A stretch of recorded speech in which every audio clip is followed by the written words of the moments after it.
বড় ভাই বিড়ি খাবেন? বিড়ি খাই না। তাহলে চা খান। চা খাইছি। বিস্কিট। কি চাই? আপনাদের নেক্সট ম্যাচ তো আফগানিস্তানের সাথে। হ্যাঁ, তো কি হইছে? ওই ম্যাচটাই কিন্তু আপনাদের জিততেই হবে। মন চাইলে জিতবো, না চাইলে নাই। হাই হাই, কি বলেন? সর্বনাশ হয়ে যাবে ভাই। কিসের সর্বনাশ হবে?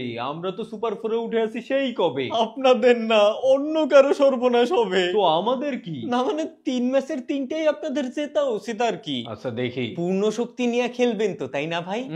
পেন্স টিম নিয়ে খেলবো, ভালো প্লেয়ারদের রেস্ট দিতে হবে। গলায় টিপ দিয়ে আমারই রেস্ট ইন পিস কইরা দেন তবে। আরে আজব তো, আপনারা জিতলে আমরাও সুপার ফোরে ভাই। নিজেদের যোগ্যতা নাই। আপনাদের জন্যই তো। ওসব বলে লাভ নাই, আর এমনি তো তোমার জন্য আমি করব কেন? তুমি তো আমার রাইভাল। সি, কি বলে, আপনার প্রতি আমার ভালোবাসা অলরেডি ভাইরাল। কবে থেকে? গতকালের পর। বেটা আস্ত এক স্বার্থপর। প্লিজ ভাই, মুড নাই। খরচাপাতি কিছু দিলে ঘুষ। খুশি হয়ে দিচ্ছি। দেখি। আপনারা বিপদে পড়লে আমরাও আপনাদের বাঁচাবো। সাম শিখাইছে হাতিরে বাঁচাইতে। বাসায় তো গল্পটা পড়েন নাই? অত সময় নাই। তাইলে ওই কথাই রইলো। বললেই হইল। জিতবেন না? মুড হইলে জিতবো, না হইলে নাই। জিতা গেলে আপনিই সেরা, নয়তো আপনি সুধীর ভাই।